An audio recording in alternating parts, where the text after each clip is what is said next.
Alright guys, we suddenly have a lot to talk about when it comes to Percy Jackson Season 3. Disney dropped a brand new teaser at D23, the cast gave a bunch of new interviews, and some of their comments about the characters' fates were definitely not subtle. One cast member even said that maybe not everybody makes it out alive this season. So yeah, this isn't shaping up to be just another fun quest where Percy fights a few monsters and makes it back to camp in time for dinner. This is where the story starts getting into death, betrayal, sacrifice, and choices that could completely change the future of Olympus. So today, let's break down everything that happened over the past week, all the clues the cast gave us, and some major details you might have missed in the new teaser. First, we need to clear up one small but important source of confusion. The first footage from Season 3 was actually shown at San Diego Comic-Con on July 23. That's where we saw the opening scene of the season, a short teaser connected to Atlas, and our first look at several new characters. What Disney released at D23 on August 15 was the official Season 3 teaser trailer. So the big development from this past week wasn't technically our first ever look at the season, it was the release of the full official teaser. Disney also confirmed once again that Season 3 will premiere on the 20th of November, 2026. There are posts claiming that Disney will release 2 episodes on the first day, but that part has not been officially confirmed. Right now, the only release information we know for certain is that the new season begins November 20 on Disney+. According to Disney's official synopsis, Annabeth's sudden disappearance will be at the center of the new season. Percy sets out on a dangerous mission to find her, while the war between the Titans and Olympus continues to grow in the background.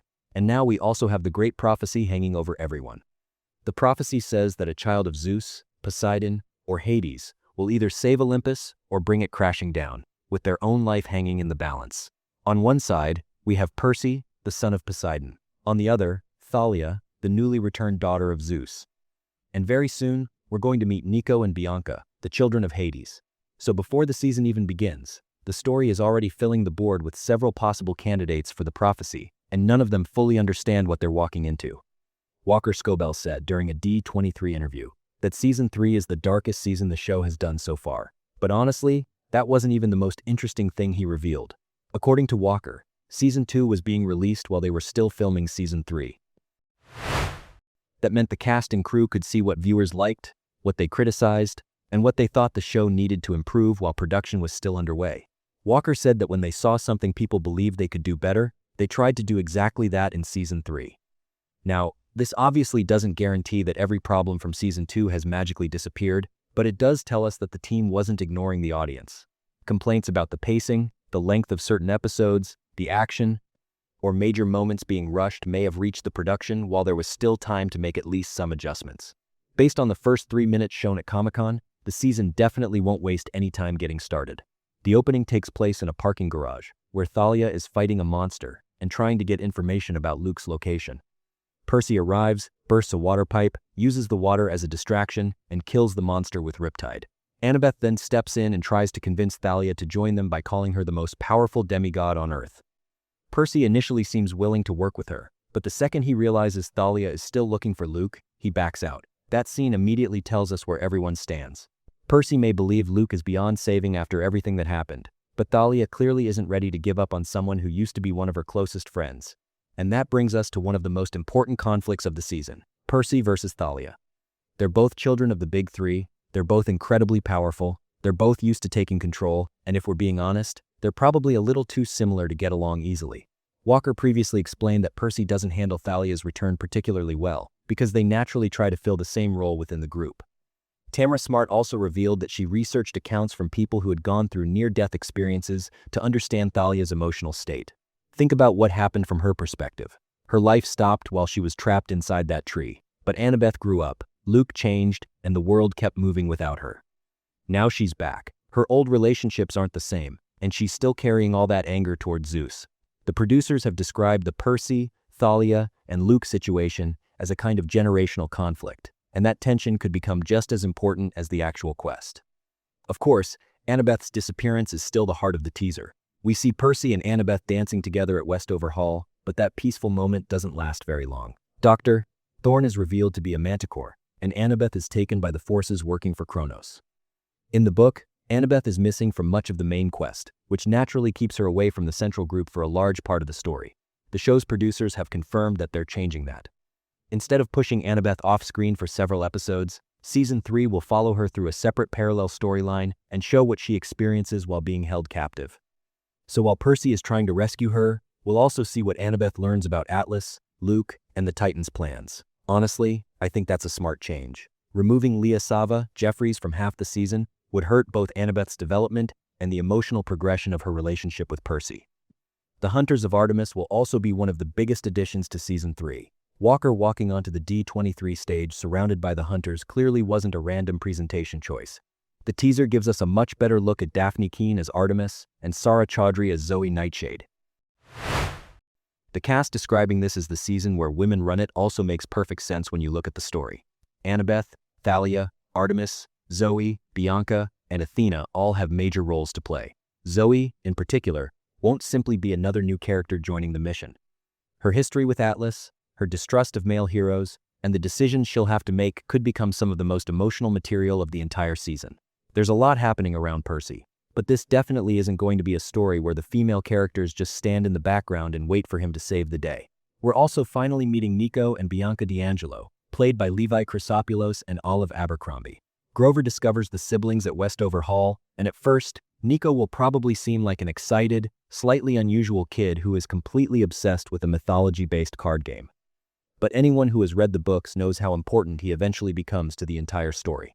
Bianca has spent years feeling responsible for her younger brother, and joining the Hunters of Artemis offers her something she has probably never had before: the chance to choose a life for herself. During D23, the cast described Season 3 as a story of love, loss, and life-changing decisions for the D'Angelo family. So their introduction isn't just about adding two fan-favorite characters. This is the beginning of an emotional storyline that will affect Nico, Percy, and the entire series for seasons to come. Another important character confirmed by the cast is Bessie. The name sounds harmless, and Bessie actually is harmless, but this little creature could determine the fate of Olympus. Bessie is an Ophiutorus, a sea creature with the front half of a calf and the body of a serpent. The creature isn't evil and isn't looking to hurt anybody. The problem is the prophecy surrounding it. Whoever sacrifices the Ophiutorus may gain enough power to destroy the gods. That makes Bessie valuable to the Titans and terrifying to the Olympians. Percy wants to protect an innocent creature, while the gods see that same creature as a potential weapon that could wipe them out. That moral conflict will eventually lead to the Olympian Council deciding what should happen to Bessie and what should happen to Percy and his friends for protecting it. The teaser also appears to include the Manticore, the Nemean Lion, the Spartoi Skeleton Warriors, the giant bronze automaton Talos, and Atlas himself. We have the rescue mission at Westover Hall, the Hoover Dam sequence, the junkyard of the gods, and the moment someone is forced to carry the physical weight of the sky.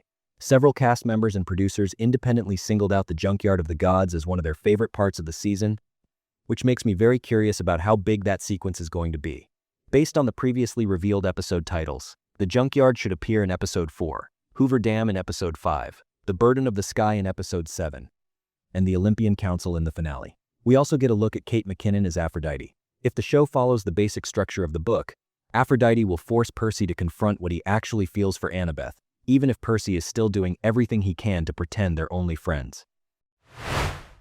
The Titan's curse itself is connected to Atlas and the unbearable weight of holding up the sky. At Comic-Con, the footage questioned whether sacrificing yourself to save the world and the people you love can really be considered a choice. Because once someone takes that burden, they can't simply put it down and walk away. They need another person to take their place. At the same time, Luke will be in the worst condition we've ever seen him. Charlie Bushnell said Luke has been punished by Kronos after failing to secure the Golden Fleece and losing the battle at Camp Half-Blood.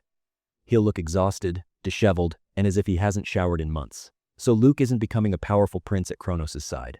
He's being crushed by the side he chose, but he may also be too far gone to admit that he made the wrong decision. With Thalia searching for him and Annabeth falling into enemy hands, Luke will be forced to face the two people who once knew him better than anyone. The cast also gave us some very suspicious clues when they were asked to complete the sentence. Season 3 is the season where, they said, old friends reunite, women run the story, some people get what they deserve, we meet Bessie, and we finally meet all the gods. But then the answers became much more serious.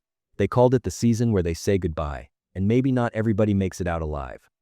They even clarified that they weren't saying goodbye to the show. They were talking about saying goodbye to characters.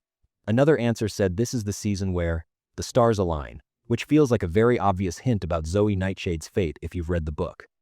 As far as actual leaks go, though, There hasn't been a major reliable production leak over the past week. We know Hercules has been cast, but the actor's identity is still secret, and the producers specifically confirmed that it isn't Kevin Sorbo. Rachel Elizabeth Dare and Paul Blofeld haven't been officially cast, Season 4 hasn't been announced, and the cast joking about Season 5 at D23 was definitely not a renewal announcement. So, overall, Season 3 is shaping up to be the most ambitious chapter of Percy Jackson so far.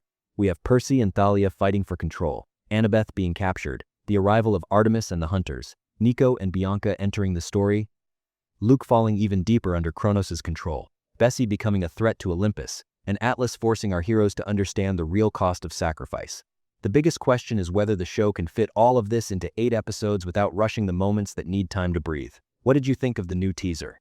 Do you believe Season 3 could finally become the show's best season, or are you worried that there's simply too much story to cover? Let me know what you think in the comments. If you liked the video, don't forget to like it and subscribe to the channel. See you in the next video.